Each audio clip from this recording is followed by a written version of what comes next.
Gak enaknya tinggal di Aceh. Pertama itu di sana nggak ada bioskop. Alasannya biar nggak dijadiin tempat maksiat orang pacaran. Ini kan Aceh kotanya syariat Islam ya. Tapi ini kasihan gitu sama orang yang bener-bener mau nonton. Seharusnya kan bisa dibuat bioskop yang udah lulus sensor lembaga syariat Islam. Jadi kalau beli gitu kan, masuk. Mbak, saya mau nonton The Raid, 2 tiket, saya mau duduk yang paling pojok.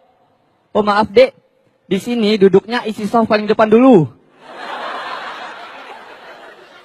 Iya boleh gitu bioskop syariat Islam, tapi jangan gitu-gitu juga, ya kan?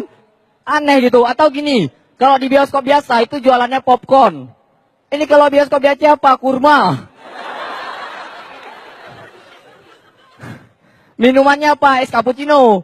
Tapi rasa air zam-zam. Bioskop syariat Islam. Ini jangan-jangan waktu nontonnya gimana gitu kan? Lagi enak-enak nonton, lewat Kota Amal.